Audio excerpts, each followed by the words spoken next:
Voices you shouldn't hear.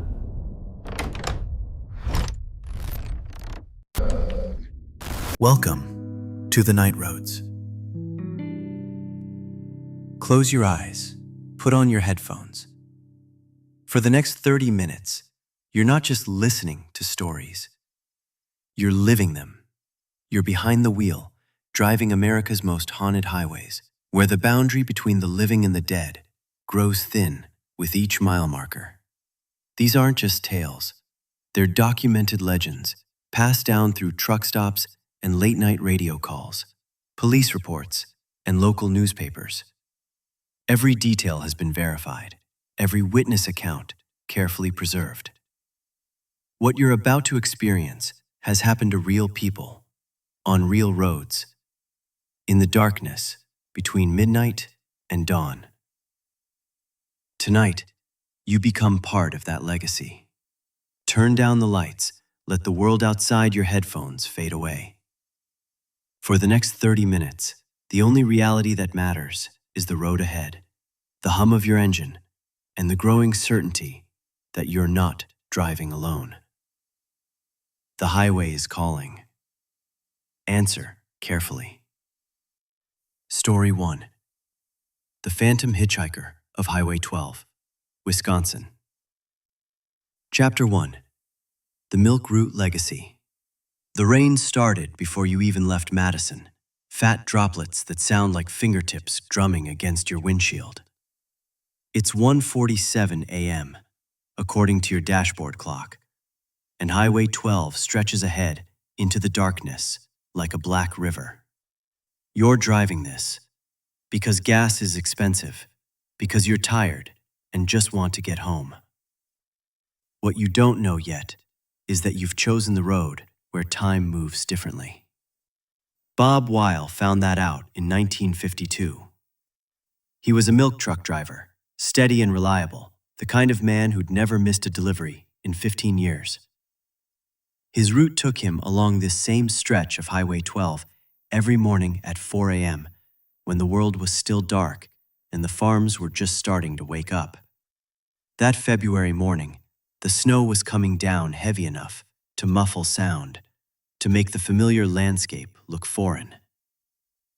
Bob squinted through his windshield, humming along to the radio, when a blur of movement made him slam on his brakes so hard the milk bottles in the back rattled like chattering teeth. A man stood in the road, just stood there, hand raised, wearing a tattered army jacket that looked like it had seen too many winters. His face was pale in the headlights, expression urgent, desperate. Bob could see his breath puffing white in the cold air. Bob pulled over, engine still running, and climbed out. "Hey, buddy, you okay out here?" But when he looked again, the road was empty. No footprints in the fresh snow. No sign anyone had ever been there at all. Bob stood in the falling snow for a long moment, listening to his truck idle, watching his own breath disappear into the darkness. He was a practical man. He didn't believe in ghosts or spirits or anything that couldn't be explained by common sense. But he also couldn't explain what he'd just seen. He climbed back into his truck and continued his route. 3 miles down the road, his headlights caught the same figure again. Same army jacket, same raised hand, same desperate expression. This time, Bob didn't stop. But you don't know Bob's story yet as you drive through the rain on this cold November night. All you know is that your GPS is acting strange. The signal cutting in and out, leaving you dependent on the white lines and the occasional road sign to guide you through the darkness. The radio crackles with static between songs. Sometimes, in the static, you think you hear voices, fragments of conversation from other drivers, other nights, other years. A trucker calling out coordinates, a woman's voice asking if anyone's seen her husband, a young man singing off key to keep himself awake. You turn the volume down, but the voices seem to continue anyway, just at the edge of hearing. Your headlights carve a tunnel through the rain and darkness, illuminating about 50 feet of road ahead. Everything beyond that is mystery.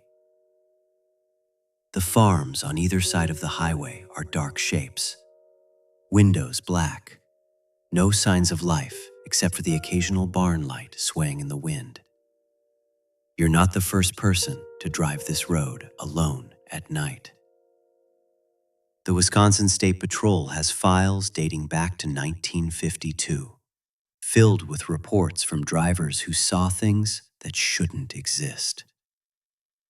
Officer Janet Morrison read through those files in 1987 during her first month on the night shift.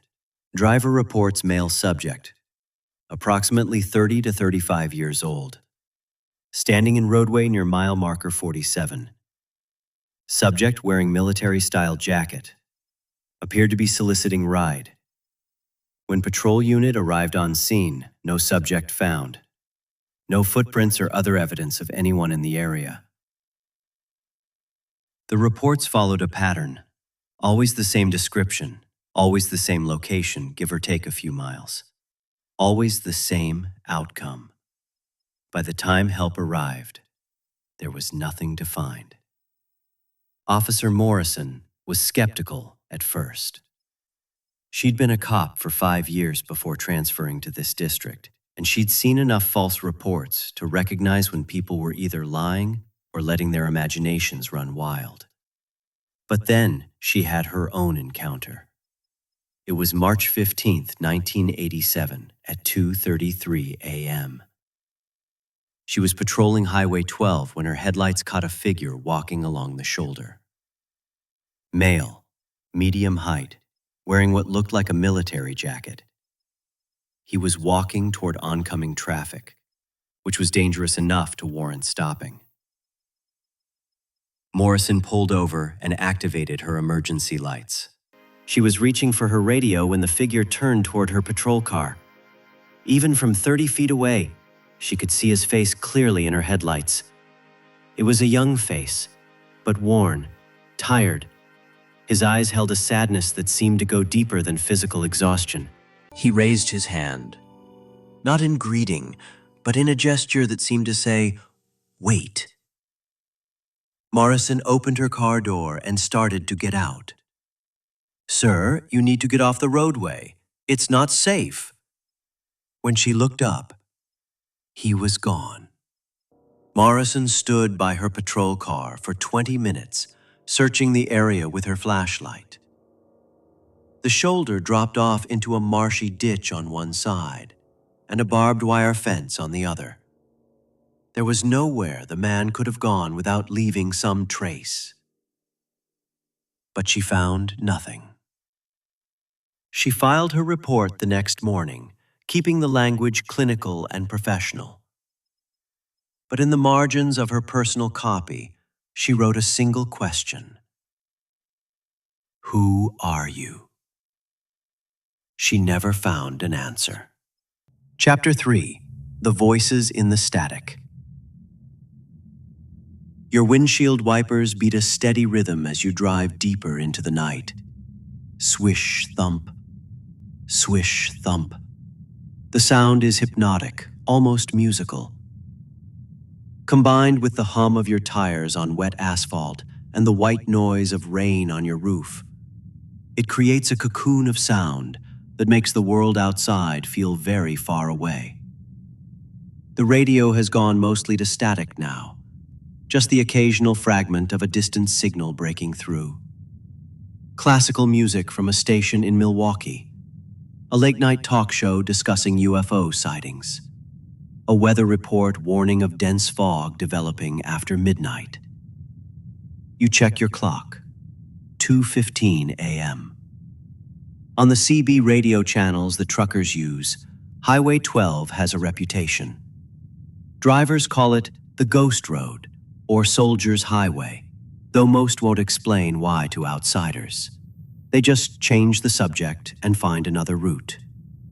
Ray Dalton was different. He was a long-haul trucker who'd been driving for 30 years when he had his encounter in 1979. Unlike most drivers, Ray was willing to talk about what he saw. In fact, he talked about it so much that other truckers started avoiding him, thinking he'd lost his mind. But Ray didn't care. He knew what he'd experienced. It was February 14th, Valentine's Day, though Ray wasn't thinking about romance as he pulled his 18-wheeler onto Highway 12 at 11:30 p.m.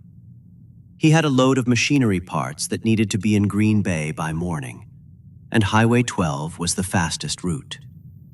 The weather was clear, but cold. Cold enough that his breath fogged when he climbed into the cab. Ray had driven this route hundreds of times.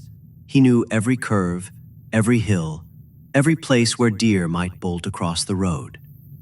He was listening to country music and thinking about his wife when he saw the hitchhiker. The man was standing on the shoulder about 50 yards ahead, thumb out, wearing a dark jacket that looked military. Ray had a policy about not picking up hitchhikers. It was company policy, and besides, you never knew who you might be letting into your cab. But something about this figure made him slow down. Maybe it was the way the man stood so still, so patient. Maybe it was the fact that anyone trying to hitchhike on Highway 12 at midnight in February had to be pretty desperate. Or maybe it was just the lonely feeling of Valentine's Day evening with nothing but the road for company. Ray pulled over, air brakes hissing, and rolled down his passenger window. "Where are you heading?" he called out. The man approached the truck slowly. In the glow of Ray's cab lights, Ray could see his face clearly.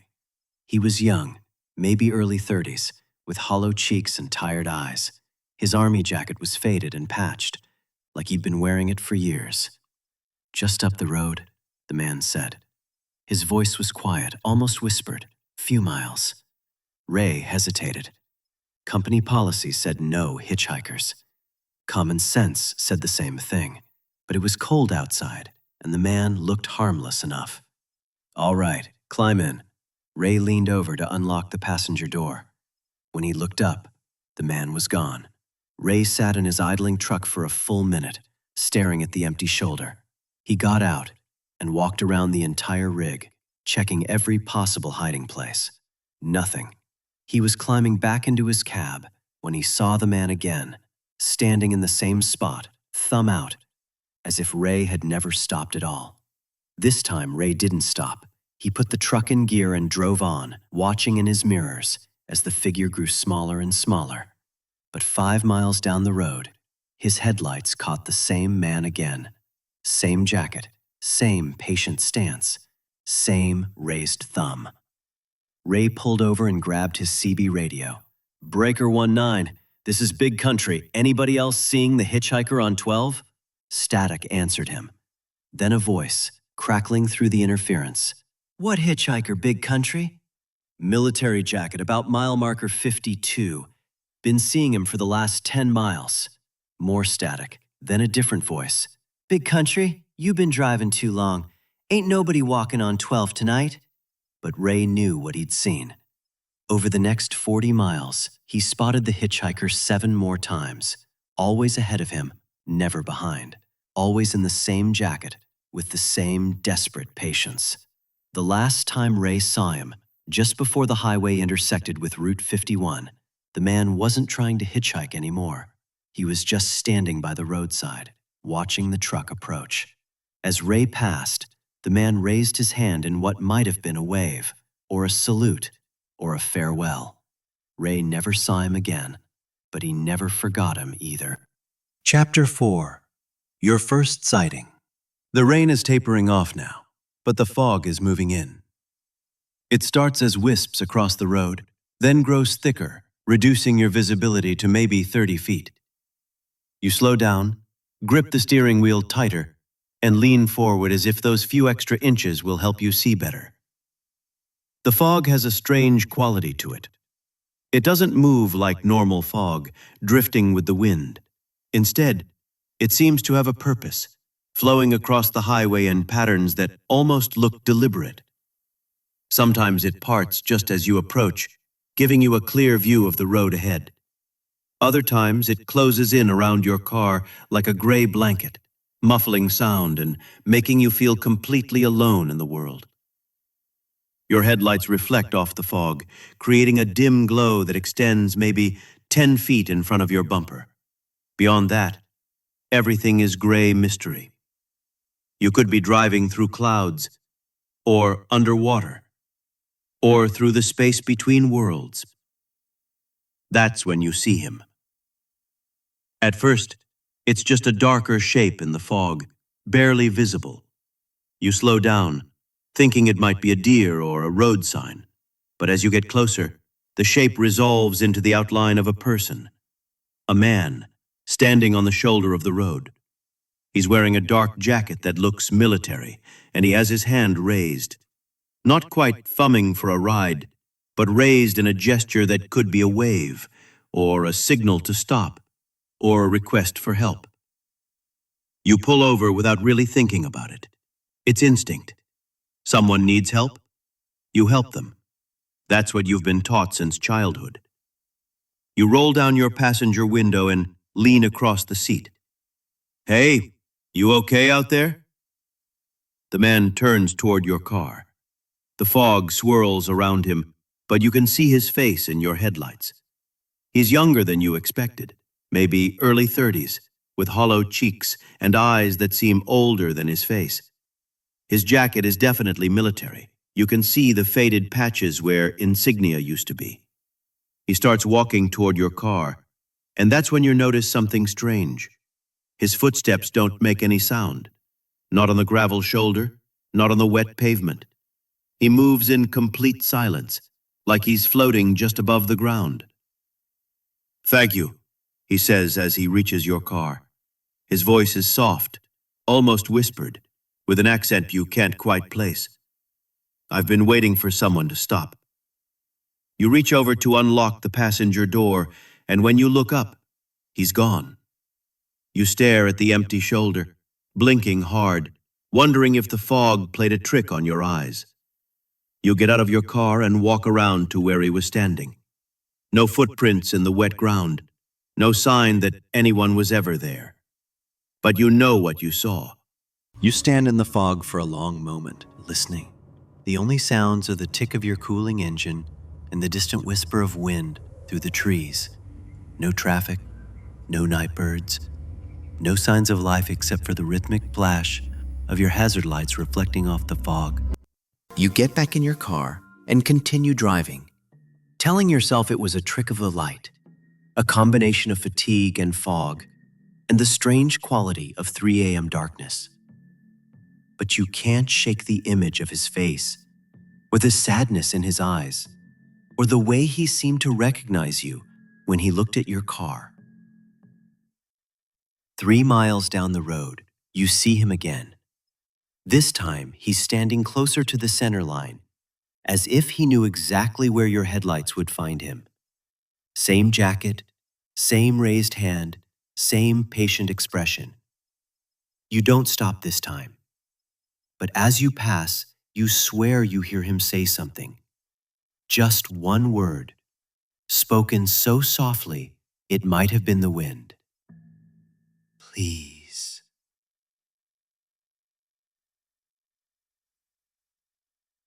You've been driving for over an hour now, and the encounters are becoming a pattern. Every few miles, your headlights find him again. Sometimes he's standing on the shoulder, thumb out like a classic hitchhiker. Sometimes he's walking along the side of the road, always in the same direction you're traveling, but somehow always ahead of you, no matter how fast you drive. The fog makes everything dreamlike, surreal. Reality seems negotiable here, subject to revision. You start to understand why so many drivers over the years have questioned their own sanity after driving Highway 12 at night. You pass a road sign, Baraboo, 15 miles. You're entering the heart of the haunted territory now, the stretch where most sightings have been reported. The fog is thicker here, and your radio has gone completely to static. Even your cell phone shows no signal. It's like you've driven into a pocket outside normal space and time. A group of high school students discovered this in 1994. They were driving back from a party in Wisconsin Dells, 4 teenagers in an old Honda Civic, when they encountered the hitchhiker for the first time around 2 a.m. "We all saw him," Jennifer Martinez told the local newspaper years later. "It wasn't like one person saw something and convinced the others. We all saw the same thing at the same time." The first sighting was typical. A man in a military jacket standing by the roadside. The driver, Jennifer's boyfriend Mike, slowed down but didn't stop. "We were just kids," Jennifer explained. "Our parents had taught us not to pick up strangers." But then they saw him again, and again. Each time he was ahead of them, despite the fact that they'd just passed him. It became a game at first. They started counting the sightings, trying to figure out how he was getting ahead of them. Could he be running through the woods parallel to the highway? Did he have some kind of vehicle they couldn't see? By the 5th sighting, it stopped being a game. He was standing right in the middle of the road, Jennifer remembered. Mike had to swerve to avoid hitting him, but when we looked back, he was gone. Not moved to the side, gone completely. The teenagers pulled over and called the police from a payphone at a gas station. 2 patrol cars responded, but found nothing unusual on Highway 12. No signs of anyone walking along the road, no evidence of any near collision. The police report, filed under suspicious activity, noted that all 4 witnesses gave identical descriptions of the figure they'd seen. Same height, same build, same clothing, same impossibly consistent reappearances along a 10-mile stretch of highway. But the report also noted something else. When pressed for details about the man's face, each witness remembered something different. Jennifer remembered him as young, early 20s, with the kind of clean-cut look you see in old military photos. Mike saw him as older, weathered with scars on his face that suggested combat experience. Their friend Sarah insisted he had dark hair and a mustache, while Tom was certain he was blonde and clean-shaven. It was as if each person saw their own version of the hitchhiker, or as if the hitchhiker showed each person what they needed to see. Chapter 6. The Military Connection. You're starting to piece together the pattern as you drive through the fog. The man you keep seeing is wearing a military jacket. The witnesses from previous encounters described military clothing. Even the timing seemed significant. Many of the sightings happened around 2 a.m., which was often when military convoys traveled to avoid civilian traffic. Highway 12 has a military history that most drivers don't know about. During World War II, it was part of a supply route that connected training camps in Wisconsin to staging areas near the Great Lakes. Convoys of young soldiers traveled this road at night, heading toward an uncertain future in Europe or the Pacific. Some of them never made it to their destinations. On March 7, 1943, a military transport truck skidded off Highway 12 during an ice storm. The truck was carrying 12 soldiers from Camp McCoy to a training facility near Green Bay. According to the accident report filed with the Wisconsin State Patrol, the truck hit a patch of ice near mile marker 48 and slid off the road into a marshy area. 9 soldiers died in the crash. 3 survived, but one of them, Private James Kowalski, wandered away from the accident scene and was never found. A search party combed the area for 2 weeks, but Kowalski had vanished as completely as if he'd never existed. The Army classified him as missing in action, domestic, an unusual designation that reflected their uncertainty about what had happened. Kowalski's family received a telegram informing them of his disappearance. but no body was ever recovered for burial. Private Kowalski was 32 years old when he disappeared. He was wearing a standard-issue Army jacket. According to his service record, he stood 5 feet 10 and weighed 165 pounds, a medium build that matched the description given by dozens of witnesses over the years.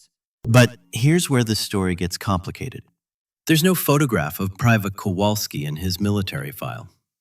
Army records show that he existed, that he was assigned to the convoy, that he survived the initial crash.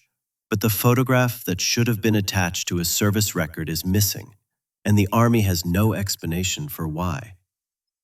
Without a photograph, there's no way to definitively identify the hitchhiker as Private Kowalski. But the timing is significant. The first recorded sighting of the Highway 12 hitchhiker was in 1952, 9 years after the crash. That's about how long it might take for someone to work up the courage to report seeing a ghost.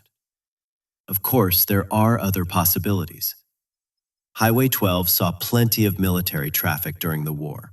Other convoys, other accidents, other soldiers who might have reasons to keep walking this road long after their earthly journey should have ended. But as you drive through the fog and see the figure again, always ahead of you, always patient, always wearing that same faded jacket, you start to think about Private Kowalski. You wonder if he's still trying to reach his destination, still trying to complete a mission that was interrupted by ice and darkness 78 years ago. You wonder if he knows the war is over. The conversation. By 4 a.m., you've seen the hitchhiker 12 times. The fog is starting to lift, but instead of making things clearer, the approaching dawn just makes everything look more surreal. The landscape is gray and colorless, like a black and white photograph come to life. You've stopped being startled by the sightings. Now they feel almost routine, expected. You find yourself looking for him, wondering where he'll appear next, what he'll be doing when you see him. This time, when your headlights find him standing on the shoulder, you decide to try something different. You slow down and pull over, but instead of getting out or rolling down the window, you just sit in your idling car and wait. The hitchhiker turns toward you, just like before, but this time, instead of approaching your car, he just stands there, looking at you through the windshield. Even through the reflection and glare, you can see his eyes clearly. They're dark, sad, and very much aware. You roll down your window. "What's your name?" you call out. He doesn't answer, but he takes a step closer to your car. Now you can see him more clearly. His army jacket is old, worn, with patches of different fabric where it's been repaired over the years. His boots are military issue, but they're cracked and stained with what looks like decades of use.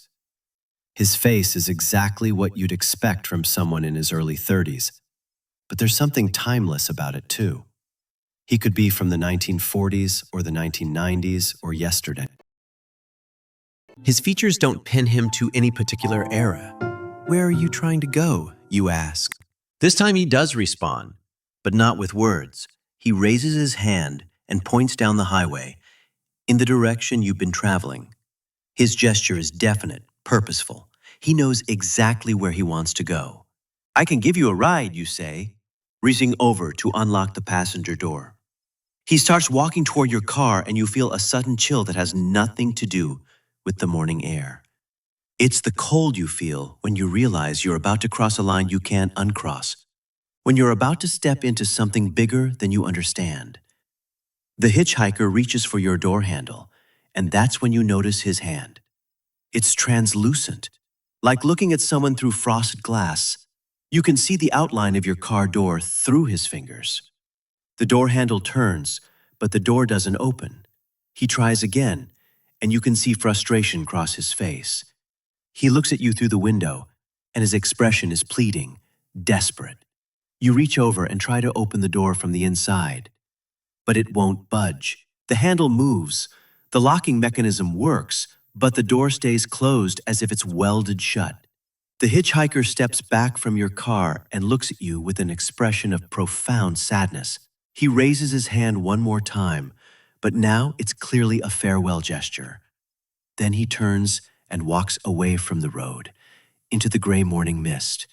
You watch him until he disappears, then sit in your idling car for a long time, trying to understand what just happened. The logical part of your mind insists that you imagined the translucent hand, that the door was stuck because of the humidity, that your eyes played tricks on you in the weird light of pre-dawn. But you know what you saw, and you know what it means.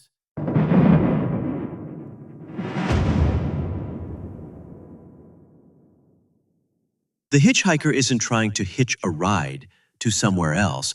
He's trying to hitch a ride back to somewhere he never left. Dawn breaks as you finally pull into a 24-hour diner in Baraboo. You need coffee, food, and time to process what you've experienced. The diner is one of those classic American road food institutions, all chrome and red vinyl, staffed by waitresses who've seen everything and aren't impressed by much. Your waitress is named Dorothy, according to her name tag, and she looks like she's been working the night shift since the Eisenhower administration. She pours your coffee without being asked and slides a menu across the table. "You look like you've seen a ghost, honey," she says, with the kind of casual concern that suggests she's used to dealing with shaken customers at this hour. You nearly choke on your coffee. "Why would you say that?" Dorothy shrugs. "It's the look people get when they drive Highway 12 at night. Happens a lot more than you'd think. You're the third person this month who's come in here looking like they've seen something they can't explain." She's matter-of-fact about it, like she's discussing the weather or the morning coffee special. This isn't unusual to her. It's just another part of working the night shift in Baraboo. "Have you ever seen anything unusual on that road?" you ask. Dorothy pauses in her coffee-pouring routine and gives you a long look. "Honey, I've lived in this town for 63 years. I've heard every story there is to hear about Highway 12. Some of them I believe, some of them I don't, and some of them I try not to think about too hard." She tops off your coffee and sits down across from you, which surprises you. Road food waitresses don't usually have time for extended conversations. "The thing about that road," she continues, "is that it's got a memory. That's the best way I can explain it. Some places just hold on to things longer than they should. Highway 12 is one of those places." You ask her about the military connection, about crashes and missing soldiers. Dorothy nods as if she expected the question. "There was a crash in 43, she says. Bad one. Military truck hit ice and went off the road. Most of the boys died, but one of them walked away and just kept walking, I guess. Never found him." She gets up to refill the coffee maker, but keeps talking. "My grandmother used to say that some people don't know they're dead right away. They keep doing what they were doing when they died, trying to finish whatever they started. Maybe that boy is still trying to get to wherever that truck was headed." When Dorothy brings you your breakfast, eggs, bacon, toast, the kind of solid road food that anchors you to the physical world, she has more to say. There's other stories too, not just the soldier. Truck drivers talk about a woman in white who walks along the road during blizzards. A couple of teenagers claim they saw an old man in a Model T Ford that drove right through their car without slowing down. Highway 12 collects stories like some roads collect litter. You eat your breakfast and listen to Dorothy's stories. She introduces you to other customers who've had their own encounters. A farmer who's seen unexplained lights dancing along the tree line. A police officer who's responded to dozens of calls about the hitchhiker, but never found any evidence. A local historian who's been documenting Highway 12 phenomena for 20 years. Each story adds another piece to the puzzle, but the picture that emerges isn't comforting. Highway 12 isn't just haunted by one ghost. It's a collector of lost souls, a road where people who died before they were ready to die keep trying to reach their destinations. And according to everyone you talk to, the activity has been increasing recently. More sightings, more encounters, more people driving into the diner at dawn with that 1,000-yard stare you recognize from your own face in the restroom mirror. It's like something stirring them up, the police officer tells you. Used to be you'd get maybe one report a month. Now we're getting 3 or 4 a week. The historian has a theory. Highway 12 is scheduled for major reconstruction next year. They're going to widen it, straighten some of the curves, add modern safety features. Maybe the spirits know their road is about to change and they're trying to finish their business before it's too late. You finish your breakfast and pay your check, leaving Dorothy a generous tip. As you're heading toward the door, she calls after you. "If you drive that road again," she says, "and you see that boy in the army jacket, you tell him Dorothy says it's time to go home. He's been walking long enough." You should go home. You should take Interstate 90 or Highway 51 or any of the other routes that will get you where you're going without taking you back along Highway 12. You've seen enough, experienced enough, learned enough to last a lifetime. But something draws you back to that fog-shrouded stretch of road. Maybe it's curiosity. Maybe it's a sense of unfinished business. Or maybe it's the memory of the desperate sadness in the hitchhiker's eyes and Dorothy's message that it's time for him to go home. The sun is fully up now, but you know the ghosts of Highway 12 don't follow normal rules about day and night. If anything, the bright morning light makes the landscape look more unreal, like a movie set waiting for the actors to take their places. You drive slowly, watching for any sign of movement along the roadside. For the first 10 miles, you see nothing unusual. Normal traffic is starting to pick up, farmers heading to early morning chores, long-haul truckers making their scheduled deliveries, commuters driving to jobs in Madison or Milwaukee.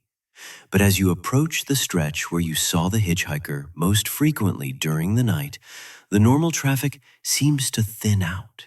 The other drivers don't deliberately avoid this section of road, but somehow they end up taking different routes, leaving Highway 12 empty except for you. That's when you see him again. He's standing in the same spot where you first encountered him, wearing the same army jacket. But something is different. In the morning light, he looks more solid, more present, less like a trick of fog and shadows, more like an actual person who needs actual help. You pull over and get out of your car this time, walking toward him across the gravel shoulder. He watches you approach, and you can see recognition in his eyes. He remembers you from the night's encounters. Dorothy says, "It's time to go home," you tell him. His face changes when you mention Dorothy's name. The sadness deepens, but there's something else now. Surprise, maybe even relief. "Dorothy," he repeats, and his voice is clearer now, more substantial. "She still works at the diner?" Every night shift, for 63 years, according to her. He smiles, and for a moment, he looks like any other young man, someone you might meet at work or in a coffee shop. "She used to date my brother before the war." This is more than he's said to anyone in decades, based on the witness reports you've heard. You sense that something is shifting, that the morning encounter is different from all the nighttime sightings. "What's your name?" you ask. "Jimmy. Jimmy Kowalski." He says it like he's testing the words, like he hasn't spoken his own name in a long time. "I was trying to get to Green Bay. Had training exercises, important stuff. The war ended a long time ago, Jimmy." He looks confused, then thoughtful. "How long?" 78 years. Jimmy absorbs this information with the careful consideration of someone who's had a very long time to think about difficult questions. "That explains some things," he says. He says finally, "like why the cars look so different and why nobody ever stops anymore." You realize that you're having a conversation with a ghost, and it feels completely normal, more normal than anything else that's happened in the last 12 hours. "The training exercises you were going to," you say carefully, "they're over. The war is over. Everyone you were going to train with, they all went home a long time ago." Jimmy nods slowly. "I figured it might be something like that. But I had my orders. You don't abandon your post just because time passes." Sometimes orders change, you suggest. Sometimes the mission changes. He considers this, looking down the highway toward what was once his destination. I've been walking this road for a long time, he says, trying to complete the mission. But maybe, he trails off, thinking, maybe the mission now is to go home, you finish for him. Jimmy looks at you with something that might be gratitude. Dorothy really said it was time. She did. She said you've been walking long enough. Chapter 10. The Resolution. What happens next isn't dramatic. There's no bright light, no celestial choir, no movie special effects disappearance. Jimmy simply looks down the highway one more time, then looks back at you. Tell Dorothy thank you, he says. Tell her I remember her apple pie. She used to bring it to the church socials before I shipped out. I'll tell her. Jimmy starts walking, but not down the highway toward his original destination. Instead, he walks toward the rising sun, across the farmer's field that borders the road. You watch him go, noting that his footsteps leave clear impressions in the muddy ground. Whatever he is now, he's solid enough to leave tracks. Halfway across the field, he stops and turns back toward you. He raises his hand in a final salute, then continues walking. You watch until he disappears over a small hill, and you know somehow that this is the last time anyone will see the phantom hitchhiker of Highway 12. You drive home without any further encounters. The road feels different now, lighter, less oppressive. Normal traffic returns to Highway 12, and the fog that had been so persistent during the night burns off completely in the morning sun.